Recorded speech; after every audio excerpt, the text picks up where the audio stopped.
Hi, I'm Heather Wright, and this is Differentiated Instruction. What is differentiated instruction? Well, it is a way for teachers to maximize student learning by adjusting their curriculum to meet individual needs of the students.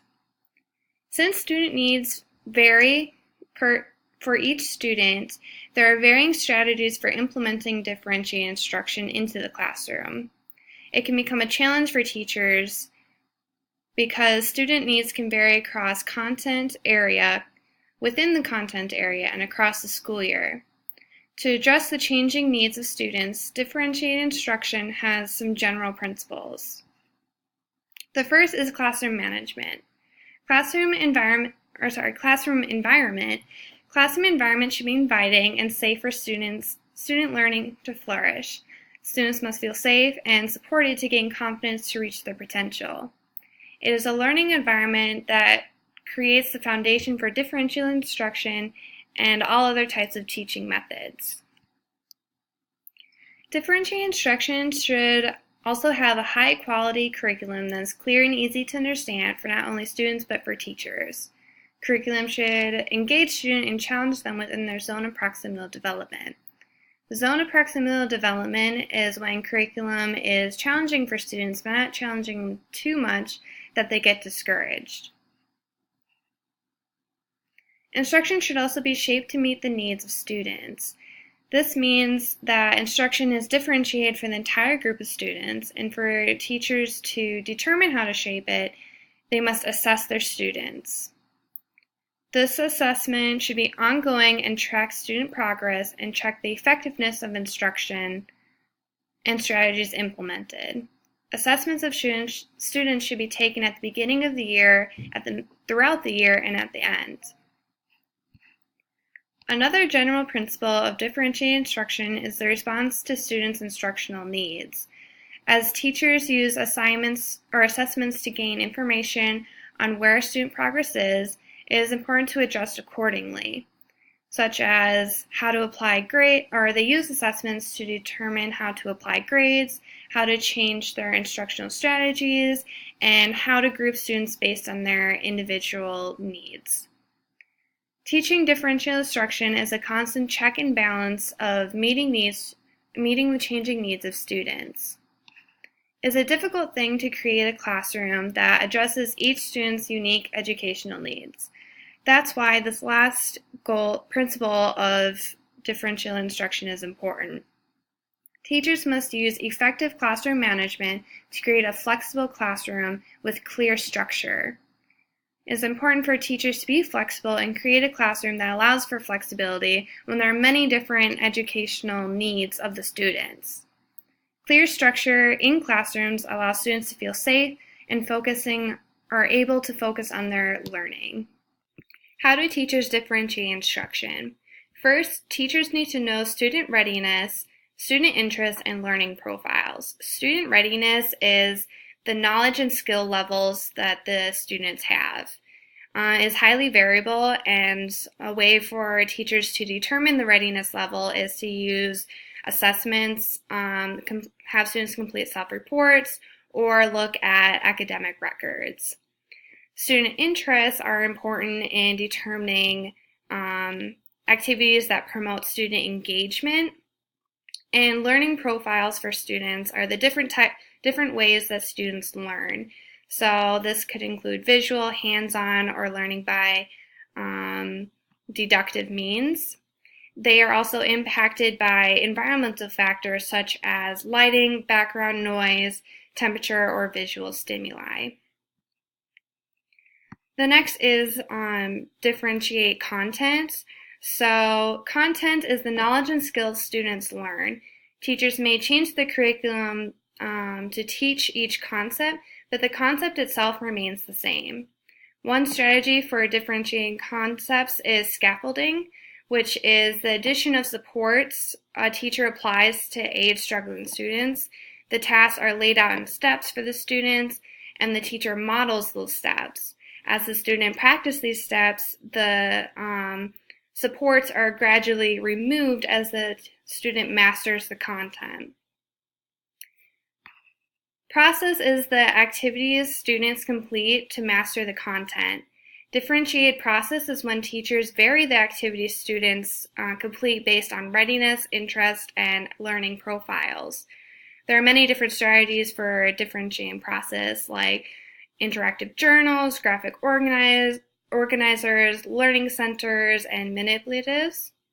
It allows students to choose activities that appeals most to their learning is another way to increase differentiation. Product is the method students use to demonstrate the mastery of content. Teachers differentiate products by providing students with different ways to demonstrate this mastery. Products should be clear, challenging, and reflect real-world application. Some strategies for providing variety of products include learning menus, think tic-tac-toes, and raft, which is role, audience, format, and topic. Evaluating and grading performance can be difficult when each student is completing different activities. So there's two things to keep in mind, which is evaluating student performance and how to assign grades. When evaluating student performance on a variety of activities, rubrics are a good way to establish a universal set of guidelines and expectation across all assignments. Portfolios are a collection of student work over a period of time and allows teachers to evaluate a more in-depth grasp of the student's understanding of the content. So when it comes to assigning grades, teachers differentiate their classroom grade on the factors of achievement, growth, and habits, but they're separate. They're graded separately. The grade that is reported is solely on achievement or how the student has performs. Student growth and habits are reported through notes, emails, and student-teacher conferences, though. So when teachers are grading, they should keep in mind grade level standards as well. How do teachers prepare students in their classrooms for differentiated instruction? First, they communicate with students and parents and develop an understanding of what differentiated instruction means, how it applies to them, and what it will look like in the classroom. By explaining the goals clearly, by clearly explaining the goals, expectations, and benefits of differentiated instructions, students and teachers may become more accepting of the idea. One of the most essential factors that impact student learning is parent-teacher partnerships.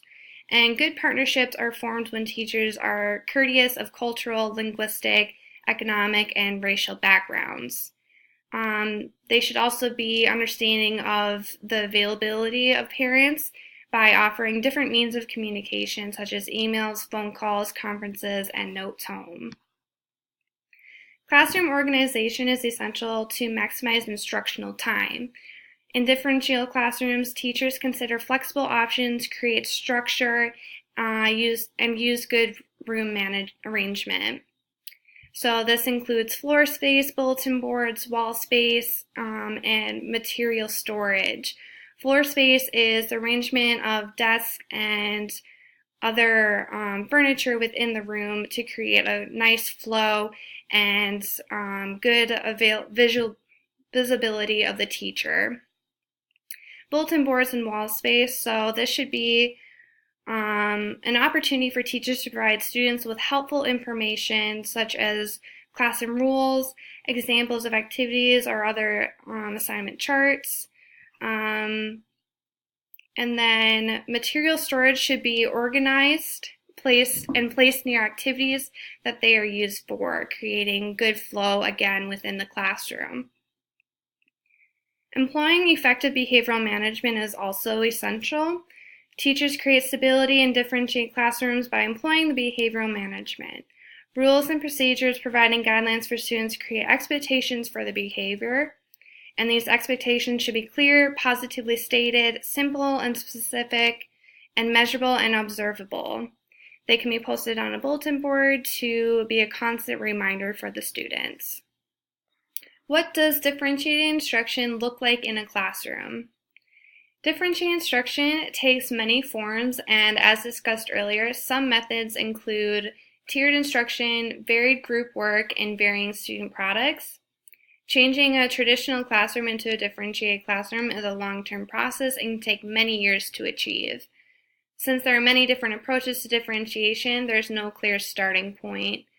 It is recommended to start small and to begin where each student sees best. So each student should choose one element to differentiate, such as choosing one subject area or changing a classroom environment. Collaboration with other colleagues and school districts is also a helpful way to find assistance and guidance throughout the transition. Career for the students is never-ending learning cycle, and this is even more so for teachers of differentiation instruction. So they must continue their own learning by researching through books, online websites, and other resources. Delivering instruction primarily by lecturing is not differentiated instruction because it does not cater to each individual student's learning preferences. Every student learns differently, and it's the teacher's duty to cater to those needs or cater the content to those needs. Some ways that the teacher could cater or change the content is by incorporating a variety of different presentation styles, such as saying it, showing it, modeling it, and using different media options. Lecturing is only one way to present information. So they could use pictures, whiteboards, models such as building it or acting out presentations. They could use video, like post the presentations up online so that students can view it on their own time. Grouping students at the beginning of the year based on previous year's achievement test scores is also not differentiation instruction because the student isn't necessarily where they were last year based on their readiness, interest levels, and their learning profiles. So the teacher should never rely solely on the past results, but should be assessing the students at the beginning, throughout, and at the end of the school year. This is because students' learning is fluid. As a student progresses through the year, systematic assessment should be made and continually refine student placement based on readiness level. Giving bonus points for class participation is not differentiated instruction because assignments and tests are used to evaluate student mastery of content. When bonus points are given, student test scores will not accurately reflect the current level of understanding of the content. If the student is having a difficult time at mastering the content and strategies such as scaffolding can be implemented. In other cases where students have not performed well, teachers may allow for multiple attempts on tests or quizzes. This strategy of differentiated instruction is beneficial because students learn at different rates, and allowing for multiple attempts gives those students who learn at slower rates an option to try again. Thank you.